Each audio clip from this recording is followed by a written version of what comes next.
Welcome back everyone to another video, and in this video we're going to go through all things regarding Wangaratta. Now this location is in regional Victoria and it's extremely close to other major regional locations like Shepparton over here, Benalla, as well as Albury Wodonga. It is right in the mix of some of these big key areas, and this location is showing great potential for some good short-term price growth. Now this location does have about 20 odd thousand people, so I usually like to find locations with about 40,000 people or more. However, those with specific briefs, risk tolerances and strategy can consider this location for some good growth over this next few years. Now this location has a median buy price of around $500,000 with a yield of around 4.5%, but there are deals out there for above 5% yield. So if you're finding locations to buy in trust structures, or you're looking at locations with extremely high yields, then this is one of those locations that you could be looking into and doing further due diligence as well. And when you start to scroll down, you can see that Wangaratta has performed extremely well over a long period of time and has consistently performed over a 10 to 20 year period, with the last major rise was during that COVID boom, as you can see in 2022 all the way to about 2022, and then it has gone through some major stagnation, which is quite normal, and now we're starting to see prices elevate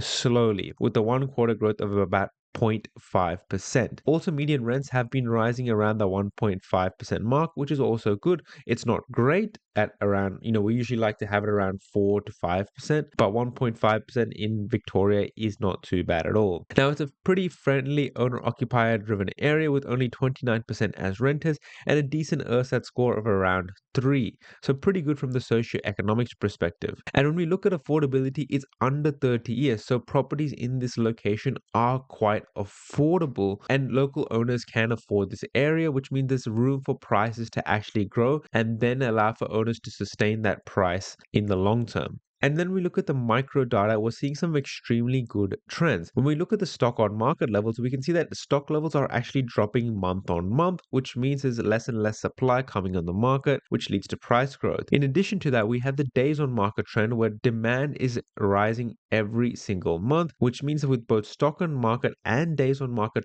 trending in the right direction, we will likely see price growth. That is what we need from a microeconomic perspective. And not only that, when we look at the vacancy rate, it's extremely low at 0.76%, which means that finding a tenant should be extremely easy. And we can see building approvals is also on the low side with only 0.55% or 53 approvals, which means there's barely any new houses coming onto the market, which means not much new supply. And so when we look at Wangaratta from a microeconomic perspective, it is looking very, very strong. And you can also double check these concerns when you look at SQM research, which is a free resource that you can look at, is that you can see some slow price movement at the moment. It's still not the best and still early days, but with markets moving so quickly these days, this could be one of those markets where you can jump in earlier than expected. And when you start to look at the stock on market levels, once again, you can see it has been consistently dropping over the past couple of months, which is what we really, really want to see. And when we also confirm the vacancy trends, we can see that it's extremely low, around 0.1%. So between hashtag and SQM research, you can see that vacancy is extremely tight. And then when we look at the asking rents, we can see that over the past 12 months, there's been quite a big change with all the houses with around 11%. Now, I know hashtag had 1.5%, SQM has around 12%. If you go on the average, you're looking around 4-5%. So quite good from the rental pressure metric, which we like to see, because strong rent trends are a very good metric to see as a precursor to price growth. Now, that's from the micro perspective, but what about from the economic perspective? How does it hold up economically? But just before I get into that, if you guys have not already, make sure you go check out my property blueprint course. It will teach you everything about property investment, from the extremely basics of putting down a deposit, going through the sales process, to actually the in detail analysis of micro and macroeconomic trends. It's only $349, guys. It's a once-off lifetime payment, and you get 30 days access to the private community. We have 8 in-depth modules going through various different topics and over 60 plus hours of videos and content that you guys guys need to go try out, right? We have advanced property fundamentals, we have suburb valuation, advanced track strategies, advanced negotiation tactics, and more. You can look at every single video and the title of it even before you purchase the course, so you know exactly what you're getting. It is an amazing resource. You'll have it for the rest of your life. And if you have any questions, you can ask in the comments below. But don't waste any more time. It's an absolute bargain. Get educated and start investing because you don't want to be left behind. An absolute no-brainer for you guys. Let's get back into the video. Now, the next thing I want to go over is the economy of Wangaratta. Now, it's a population of 20 to 30,000 people. It supports about 15,000 jobs and has a very good economic output of about $5 billion. And for a small regional location, that's not bad at all. And we can see the GRP has been consistently increasing over the past 3 years, which is a good sign to see for the economy and overall health of this location. When we go one step further and we start to break it down by industries, we can see that it is very well diversified into healthcare, retail trade, education and training, and manufacturing. So from an economic diversity standpoint, it is very well diversified. But what does a location actually produce? And when we start to look at regional exports, we get an understanding of where the money is being generated. And that is mainly in the manufacturing and agricultural sector, alongside a little bit of healthcare as well. So overall, it's not a one-trick mining town. It's not that diversified from an economic exports perspective, but in terms of from an employment perspective, it is very well diversified. And this is why you tend to see why it holds up so well over a long period of time and hasn't gone through any major cyclical downturns for such a small regional location. So from a microdata perspective and from an economic perspective, it's getting a tick and a tick. So what's an example of a property that you could actually be looking at to purchase in a location like this? Now, I've got an example property here, sold for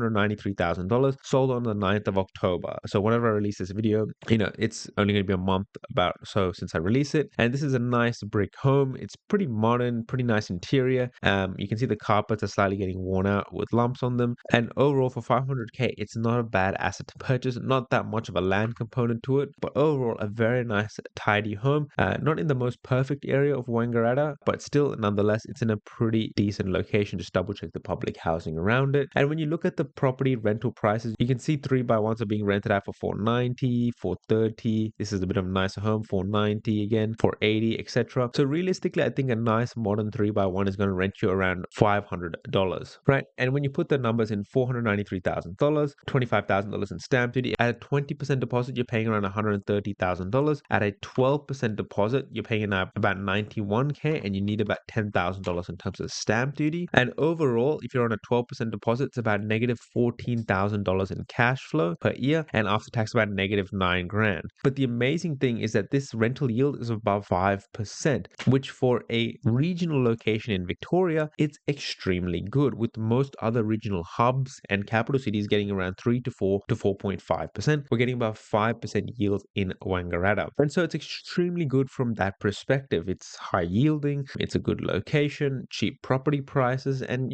usually you'd expect prices to grow when all of these factors are coming together. But there are a couple of things I should be pointing out for you guys before you do invest into this location. When you do look at Wangaratta, you can see that parts of it does fall under a flood zone. Now, this is not uncommon for regional locations, but when you do purchase in this area, you do want to be making sure that you are away from these flood pockets and you're just focusing on the pink parts of this location. Otherwise, your insurance premiums can be quite on the higher side. In a very similar vein, you have also the bushfire management zones where there could potentially be a bushfire happening. So that really does leave you with a small section of locations to actually consider, which is the pink areas. So you really rather want to be early into this market rather than late, because there's not going to be as many options to choose from once this market does start to heat up. And then when we also look at the public housing of this location, you can see that right-hand side does have a significant amount of public housing from around 10 to 15%, which you do want to be avoiding. Now, some people do choose to buy in public housing zones. When they do, I recommend staying about 1 to 2 streets away from any known public housings and cross-reference from your property manager. However, if you do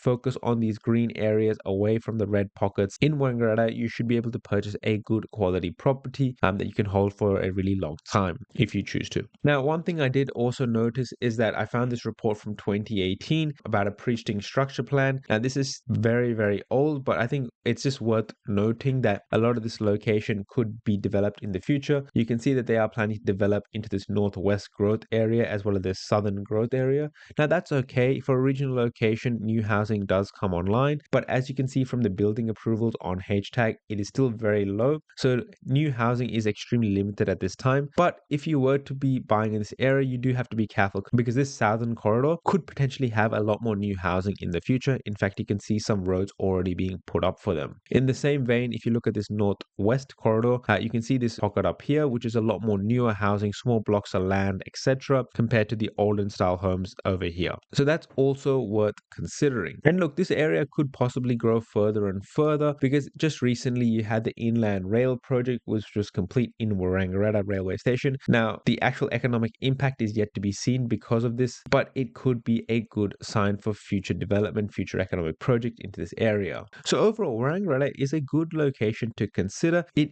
does have a smaller population, which always irks me the wrong way because I don't want to be investing into locations with less than 40,000 people. But for those with very specific strategies and they understand the risks and the nuance and their experience, this is a location that you could be considering. You know, it has good potential, hasn't gone through any major cyclical downtrends. It's close to Shepparton, which is a major regional hub with 70,000, 80,000 odd people. It's close to Albury Wodonga, which has about 120,000 people or more from memory, with lots of infrastructure projects, nice to Bellena. So there's a lot of potential in Wangaratta to do some good numbers in the short term, and then in the long term, we can decide whether or not to keep it. Like always, do your own due diligence to make sure this location fits you guys. And if you haven't already, jump into the Property Blueprint course. It's $349. You also get a month access to the private community, which saves you $35, 8 in-depth modules, 60 plus videos, and hours of content for you guys to go through, understand, read, and learn. I have made property education affordable, guys, for you. So jump in. You'll be a fool not to buy the course. Till next time, thank you very much.